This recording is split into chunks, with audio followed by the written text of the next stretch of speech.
बहुत बहुत धन्यवाद। माननीय सदस्य कीर्ति आजाद जी। मैं अपने नेतृत्व ममता बंदोपाध्याय अभिषेक बनर्जी का धन्यवाद करता हूं कि सदन के नेतृत्व के माध्यम से आपने मुझे आज बोलने का अवसर दिया है। वैसे तो मुझे ब्रेकिंग न्यूज से शुरू करना चाहिए क्योंकि अयोध्या में जो भगवान श्री राम का मंदिर बना है वहां की सीता रसोई में चूल्हा नहीं जल रहा है।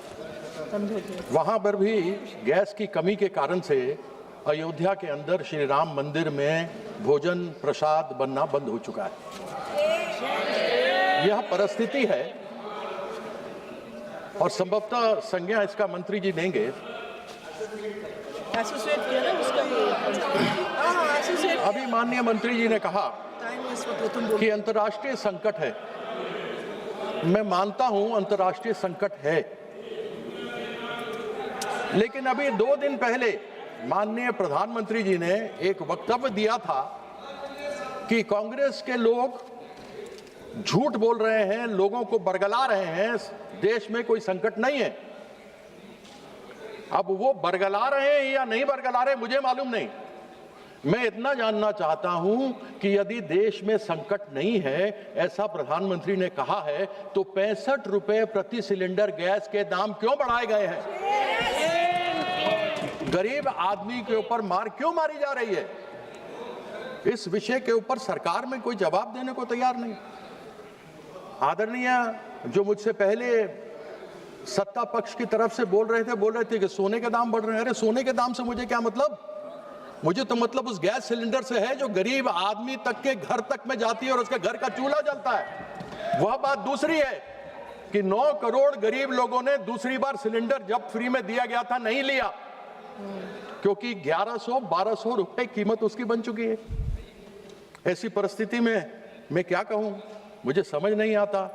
और साथ ही साथ तो मैं यहाँ सभी लोग बैठे हुए हैं, सब जानते हैं और ये पूरा सदन जानता है कि हमारे माननीय प्रधानमंत्री जी का जो सोच है वह आविष्कार के बारे में सोचते हैं।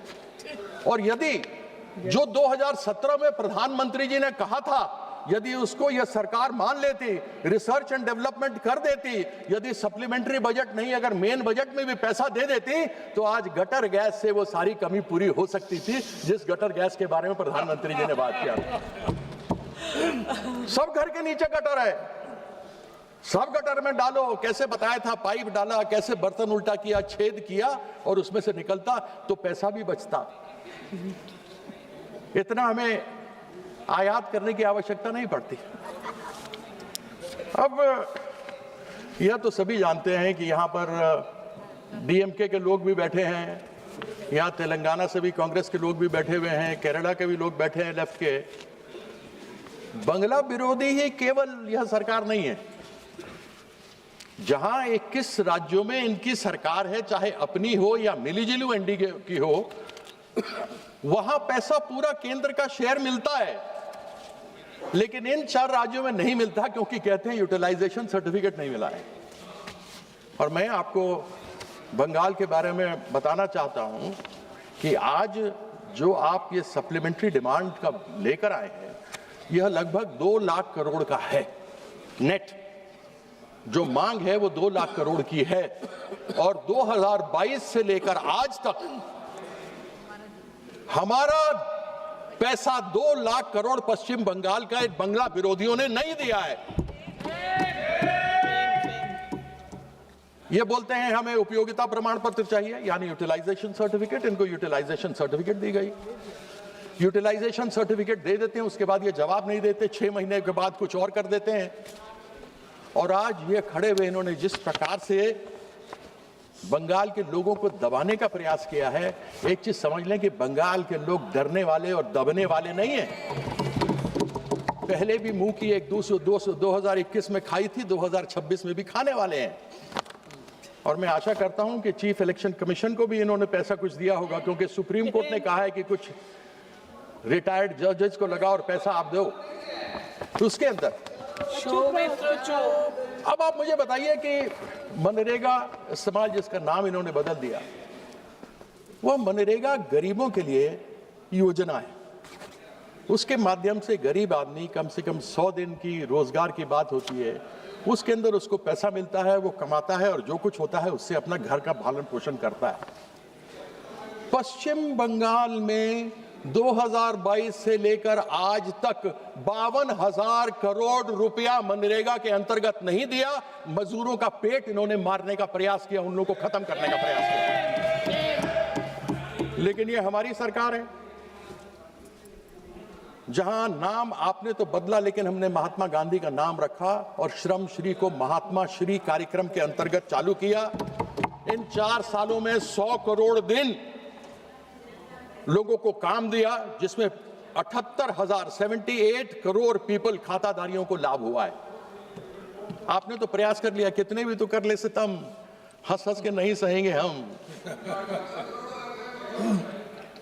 चलो उसका अंत बता। बाबू मत बोलो, फिर तुम्हारे बारे में बोलेंगे। उस दिन गिरिराज के बारे में बोले थे, फिर तुम्हारे बारे में बोलना पड़ेगा।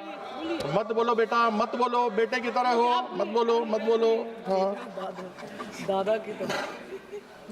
अब आपने कहा था प्रधानमंत्री आवास योजना ग्रामीण 2022 तक सबको घर मिलेगा। अब 2047 तक चला गया। मुझे मालूम नहीं भैया 2047 में से हम लोगों में से कितना जिंदा रहेंगे, मुझे अपने बारे में तो मालूम नहीं, बाकियों के बारे में नहीं कह सकता हूं।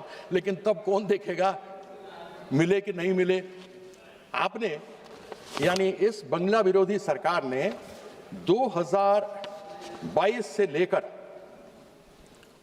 2026 तक, जो अब तक की बात मैं करता हूं, केंद्र सरकार ने 24,000 करोड़ प्रधानमंत्री आवास योजना ग्रामीण के अंतर्गत देना था, नहीं दिया। 32 लाख लोग उससे वंचित हो गए। यानी कि 2022 में जो छत मिलना था, जो 2047 तक चले गए, वह नहीं मिला हमें। उसकी यूटिलाइजेशन सर्टिफिकेट तब तक 2022 तक की दी गई है, लिस्ट दे दिया गया, आपत्ति उठाई, आपत्ति के बाद जवाब दे दिए गए, लेकिन 24,000 करोड़ रुपया नहीं दिया। हमारी नेत्री ममता बंदोपाध्याय ने कहा कि हम बंगाल के किसी भी व्यक्ति को, बंगाल में सब जगह के लोग आते हैं, बाहर से भी हैं, केवल बंगाल के नहीं रहते, हिंदी भाषा भाषी बोलने वाले भी हैं। उन्होंने अपनी तरफ से वहां पर 24,000 करोड़ रुपया केंद्र सरकार को देना था, लेकिन पश्चिम बंगाल सरकार, ममता बंदोपाध्याय की सरकार ने बंगलारबाड़ी में 38,400 करोड़ रुपया दिया। She gave, instead of the central government had to give 24,000 crore, but the West Bengal government gave 38,400 crores, यानी 14,400 करोड़ ज्यादा दिया। हम ये जानना चाहते हैं कि इस प्रकार का सौतेला व्यवहार करने का क्यों प्रयास रहता है। अब सर्व शिक्षा अभियान का बात कर लेते हैं। अब आजकल तो अधिकतर आप देखिए तो मोस्टली जितने लोग यहाँ भी जानने वाले बैठे हैं, अधिकतर तो ज्ञान व्हाट्सएप यूनिवर्सिटी से ही मिलता है। आजकल नया यूनिवर्सिटी आ गया है, गलगोटिया यूनिवर्सिटी। आजकल तो लोग ज्ञान वहीं से ले रहे हैं, गलगोटिया के कुत्ता। और वहां पर हमको विकसित भारत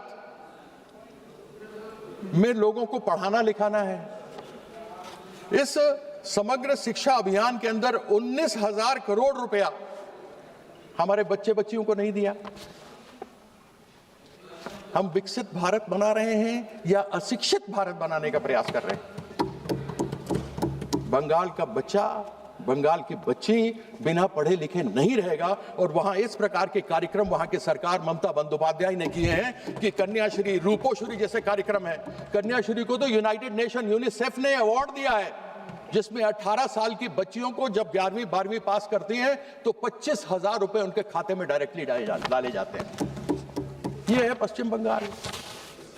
मुद्दई लाख बुरा चाहे तो क्या होता है, वही होता है जो मंजूर खुदा होता है। जो 21 में हुआ वही 26 में भी होने वाला है। आप प्रयास कुछ भी कर लीजिए, आप सफल नहीं होने वाले कुछ भी। अरे अभी तो 5 मिनट भी नहीं हुए मैडम, मैं तो चिट्ठी देख के कर रहा हूँ। अध्यक्षा महोदया, इतना ज्यादा भी कंप्लीट कर लीजिए। आपको मालूम है अम्फान जैसा तूफान आया था, और 2014 से 2024 तक ऐसे अनेकों तूफान पश्चिम बंगाल में आए। हमने डिजास्टर मैनेजमेंट के माध्यम से इन 10 सालों में 43,500 करोड़ रुपया डिजास्टर मैनेजमेंट में मांगा था। आपने तो हमारी आवाज नहीं सुनी, बात नहीं सुनी, और केवल 7% आपने उस डिजास्टर मैनेजमेंट में दिया। लेकिन पश्चिम बंगाल की सरकार ने अपने बलबूते जितने भी लोग अस्थायी हो गए थे, जिनके घर उजड़ गए थे, जिनका काम उजड़ गया था, उन सबों को वापस लाकर स्थापित कर दिया, जिससे कि उन लोगों को कोई तकलीफ ना हो। लेकिन बंगला विरोधी या केंद्र की सरकार, इसने केवल 7% पैसा दिया, यानी 100 रुपया मांगा तो 7 रुपया दिया। अब थोड़ी सी केंद्र सरकार पे आ जाता हूं। एनएच जाता है बंगाल में, जितने भी एनएच है, वैसे तो एक बार माननीय अश्विनी वैष्णव जी हैं, मेरा उनसे कोई विरोध तो है नहीं। मैं खत्म कर रहा हूं, मेरे को आपने 10 मिनट का समय है, मैंने 6 मिनट बोला है, मैं 4 मिनट में और बात खत्म कर दूंगा, मैं 9 में ही खत्म कर दूंगा। मैंने उनसे एक दिन प्रश्न पूछा, मैंने उनसे प्रश्न पूछा कि आपने अमृत भारत स्टेशन स्कीम के अंतर्गत पश्चिम बंगाल में 101 स्टेशन को क्रमित करने का लक्ष्य दिया था, लेकिन 2023 से 2026 3 साल हो गए, केवल 3 हुए। तो मैंने उनसे ये प्रश्न पूछा, माननीय मंत्री जी हैं, सभा में हैं, संभवतः जो सभापति थे, क्योंकि हल्ला हो रहा था, वो सुन नहीं पाए कि उनका जवाब। मैंने उनसे पूछा था लंदन, वो बात कर रहे थे Tokyo, looking London talking Tokyo. कहने लगे यहां ऐसे नहीं हुआ, वहां ऐसे नहीं हुआ। अरे ये बताइए ना, 101 में केवल 3 क्यों हुए? उसका जवाब नहीं था। अब मैं इसके अंदर क्या उनसे पूछूं? NH-19 मेरे यहां जाता है, अभी 14 तारीख को सुना है कि माननीय प्रधानमंत्री जी मेरे क्षेत्र में उसका उद्घाटन करने वाले हैं। NHAI के चेयरमैन आए थे, पिछले साल बोल के गए थे कि टूटा फूटा नष्ट ध्वस्त पुल वहां पर है और इसके ऊपर कार्य नहीं होना चाहिए। वहां पर कोई अशोका बिल्डकॉन करके कंपनी है, वो चलती है, मर्जी से किए जा रही है। आजकल तो स्पेस टेक्नोलॉजी से काम हो रहा है, ड्रोन से सड़कों को देखा जा रहा है कैसे काम करना है। उसी प्रकार से पालसित और दानकुनी, वहां का पूरा का ब्रिज नीचे गिर गया, और इन सबों का जा रहे हैं माननीय प्रधानमंत्री जी। मुझे बड़ी प्रसन्नता है, कुछ तो मिल गया एक बार फिर से इनके बारे में बोलने के लिए। जितना कुछ कहना था वो तो कह दिया। अब केंद्र सरकार की PSUs हैं, मैं खत्म कर रहा हूं।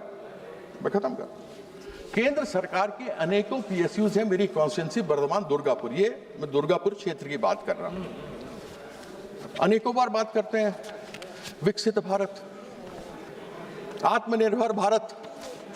अभी जो समस्या हुई है उसके कारण से हमको फर्टिलाइजर की समस्या होने वाली है, API की समस्या होने वाली है, गैस की समस्या हमको होने वाली है। हमारे यहाँ HFCL था, हिंदुस्तान फर्टिलाइजर कॉर्पोरेशन लिमिटेड, जो हल्दिया में था और यहाँ था। वहां पर 1000 एकड़ जमीन पड़ी हुई है। उस 1000 एकड़ जमीन के अंतर्गत यदि आप चाहते तो फर्टिलाइजर प्लांट शुरू कर सकते थे। हिंदुस्तान ऑप्थेल्मोलॉजिकल ग्लास लिमिटेड वहां पर है, वहां पर मेटल्स एंड मिनरल्स कॉर्पोरेशन है। वहां पर इस प्रकार के अनेकों केंद्र सरकार के जो बेकार पड़े हैं, और राज्य सरकार कहती है कि आप कृपया या तो आप उसके ऊपर काम शुरू कीजिए या हमें वापस दीजिए, जैसे कि हम अपनी इंडस्ट्री खड़ी कर। Thank you.